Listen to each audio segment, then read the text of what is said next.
FAR UK is a small company. We strongly believe that Isaac Newton was correct when he said that if it moves and you make it lighter, you make it more efficient. And over the last 10 years, we've been building a skills and experience base in making products, structural products, lighter for customers. And over the last 18 months, we've been actively looking at pushing the business into the aerospace market as a new market for our technologies.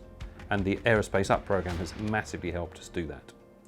One of the great things this year about our student placement has been having someone who has brought a view of 3D printing and applications of that, which is something at FAR UK that we've been thinking about, and now we've actually been able to use the experience of the student and their work here to develop our thinking in that area.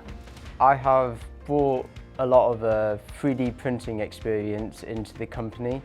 I am doing a lot of designing with carbon fibre, which is using the lightweight materials which Aerospace commonly use.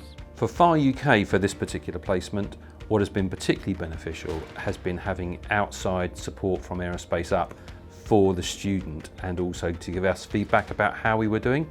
We like to do internships. Historically, we've done them independently. What's been particularly good with Aerospace Up is that we get external support and feedback on how we are doing as an employer.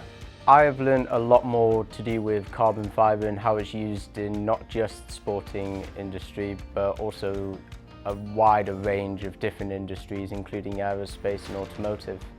FAR has really showed me the capabilities and the possibilities of carbon fibre within the sporting industry, along with other industries, and it's really shown me that I want to be working with carbon fibre in the future.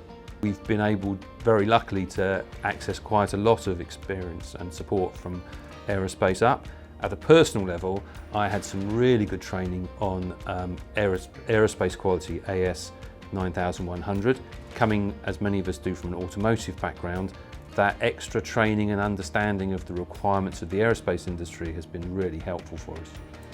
For FAR UK, as a small enterprise, this has been a really useful exercise, and I would strongly encourage particularly small enterprises, particularly those looking to get into the aerospace industry, where it looks really daunting, someone to hold your hand and walk you through some of that process, utterly invaluable.